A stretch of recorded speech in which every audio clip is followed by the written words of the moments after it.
कि जो है जब मेरा आगमन वहां हुआ, ये दूधी के हमारे सुमित सोनी जैसे अध्यक्ष जो लगातार आज 7 साल से अध्यक्ष हैं, अपना पूरा दल बल के साथ PWD गेस्ट हाउस से मुझे दुल्हा की तरह सजा करके लाए। ये मेरे लिए बहुत बड़ी उपलब्धि है। ये मैं इसलिए कर पा रहा हूँ कि जो है इनका प्रेम से मतलब इस तरह से स्वागत चाहे विधायक हो या सांसद हो उसका कभी नहीं होता। ये मेरे लिए बड़ी गर्व की बात है। इसलिए मैं आपसे कहना चाहूंगा कि इस समय चुनाव का भी दौर आ रहा है, चुनाव के दौर आता जाता रहता है, लेकिन हम जब चट्टी चौराहों पे बैठते हैं, अभी बैठेंगे भी, तो वहां एक होड़ लगती है कि कौन सा प्रत्याशी है, कौन बढ़िया है। साथियों, मैं बता देना चाहता हूं यहाँ पत्रकार बंधुओं से, और खासकर दूधी के लोग जानते हैं, जो अगल बगल के लोग नहीं जानते उनको मैं बता देना चाहता हूं कि मैं 45 साल से सक्रिय राजनीति कर रहा हूं। कितना साल से? 45 साल से। मैं जो है 85 में योग मंगल दल के अध्यक्ष था, 95 में मैं प्रधान बना, 2000 में प्रधान संघ के अध्यक्ष बना, 2002 में इसी धरती से माननीय कल्याण सिंह जी मेरे घर आके मुझे टिकट दिए थे, मैं चुनाव लड़ा था, और लोकसभा में 96 में लड़ा, लोकसभा में 96 में निर्दल लड़ा।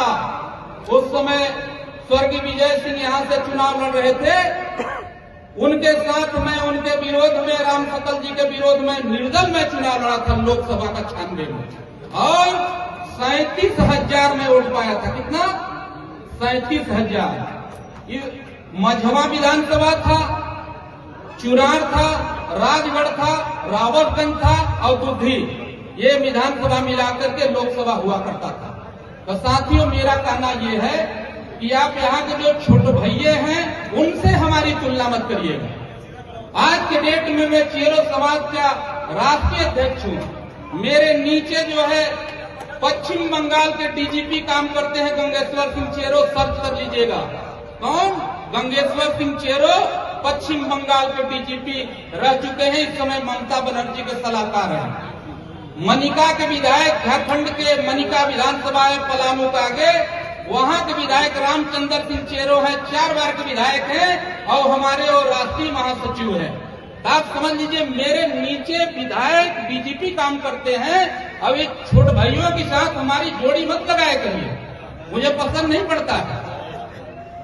आप विधायक किसी को बना दीजिए, लेकिन मैं दावे के साथ कह सकता हूं कि मैं 17 से 22 तक जो हमने कार्य किया है, चाहे कोई भी विधायक बनेगा, विधायक एक सतत प्रक्रिया है, बनता रहेगा, बिगड़ता रहेगा। आज देश के प्रधानमंत्री यशस्वी मोदी जी हैं, पूरे भारत में नाम उन्होंने डंका बजाया है, पूरे विश्व में, लेकिन फिर उनको भी कुर्सी से उतर जाना है।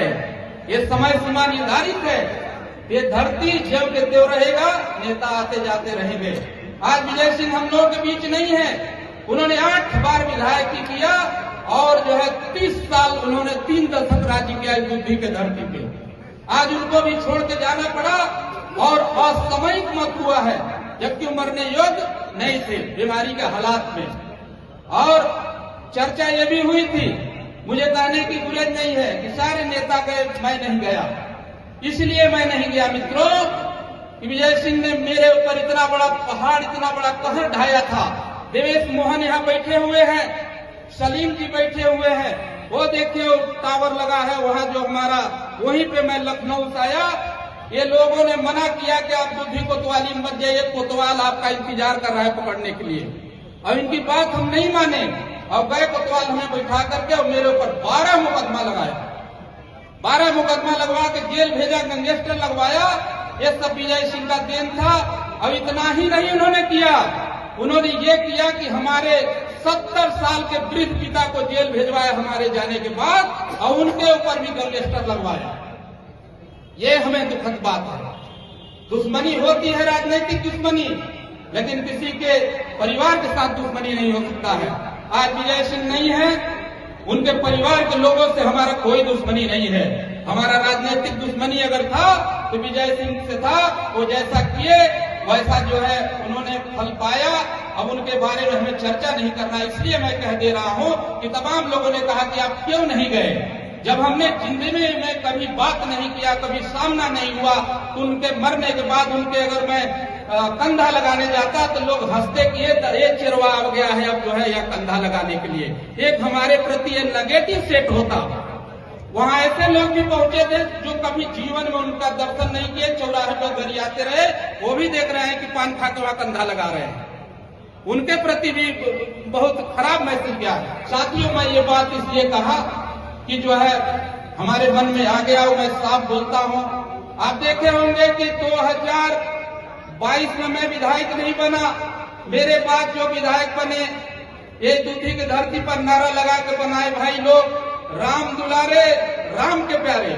तो राम दुलारे हो गए जेल के प्यारे और विजय सिंह गोंड हो गए अल्लाह के प्यारे। ये दो लोग हमारे बाद निपट गए। हमारा कहना है आप सच्चे मन से काम करो। आज यहाँ दूधी के धरती पे जिधर मैं जाता हूँ मेरा सम्मान कोई कम नहीं है। अब इसलिए यहाँ बुलाते हैं सुमित सोनी जी दूधी के लोग, इसमें मैं मदद करता हूँ। आकर के फालतू बांट के भाषण भी नहीं देता हूँ। अगर ये कहेंगे कि चाचा श्री 20,000 कम पड़ रहा है तो तुरंत चेरो साहब देंगे। यह है किसी के पूते नहीं। हम खेल के प्रति, समाज के प्रति, धर्म के प्रति, आस्था के प्रति हमने काम किया, इसलिए जनता हमको मानती है। अब ये मैं दावे के साथ कर सकता हूँ कि हमारे 17 से 22 तक कोई भी समाज के लोग, चाहे हिंदू हो, मुस्लिम हो, पिछड़ा हो, अगड़ा हो, अनुसूचित हो, हरिजन भाई हो, मुसलमान भाई हो, आदिवासी भाई हो, ये कोई दावा नहीं कर सकता है कि हरिराम चेरो जो है लड़ाने का काम किया है। कोई बता दे ऐसा तो मैं मान लूंगा कि हाँ हमारी गलती है। तो इसलिए साथियों, मैं इसलिए कह रहा हूँ कि चुनाव का दौर आया है, मेरा आकलन मत करिएगा। विधायक जिसको बनाना है बना लीजिए। हरिराम चेरो आपके लिए सदैव खड़ा है, सदैव इस दूधी के धरती के लिए काम करेगा, दूधी विधानसभा के लिए काम करेगा। ये मैं दावे के साथ कह दे रहा हूँ। और हमारी भी राजनीतिक छवि कोई कम नहीं है।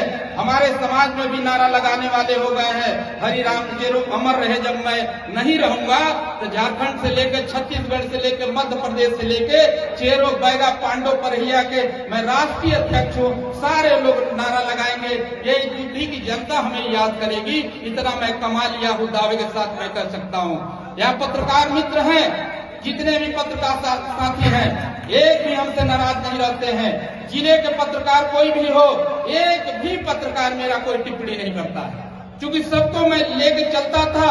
इस जनपद की मूलभूत समस्याओं को रखता था। आज भी भारतीय जनता पार्टी की सरकार है, यहाँ विधायक हैं, सांसद हैं, लेकिन माननीय मुख्यमंत्री जी यहाँ मैं जाता हूँ, इस जनपद के बहुत जटिल समस्या को लेकर के जाता हूँ। और आज भी मुख्यमंत्री बुला करके मुझे बैठाते हैं। फेसबुक पर आप लोगों ने देखा होगा। आज भी मैं काम कर रहा हूँ। साथियों, मैं बहुत कुछ नहीं कहूँगा। सुमित जी को बहुत बहुत धन्यवाद देता हूँ। ये दूधी की धरती, दूधी नाम क्यों पड़ा है ये हमारे पुराने जमाने के लोग बताएंगे। दूधी में दूध की नदियां बहाई जाती थी, आप जानते हैं नहीं?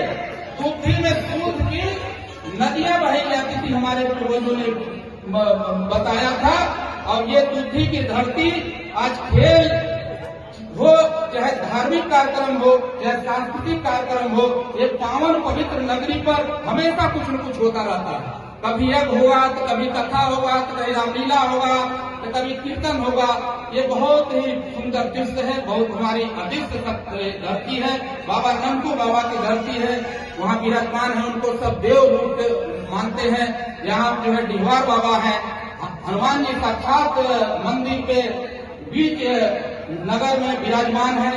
माँ काली, जहाँ पे आदि शक्ति माँ काली यहाँ विराजमान है, वहाँ कोई कुछ भी नहीं बिगड़ सकता है।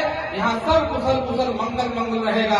इन्हीं शब्दों के साथ सुमित जी को मैं ढेर सारा बधाई देते हुए, शुभकामना देते हुए कि मैं विधायक नहीं हूँ, इसके बाद भी मुझे आपने इतना प्रेम और स्नेह दिया।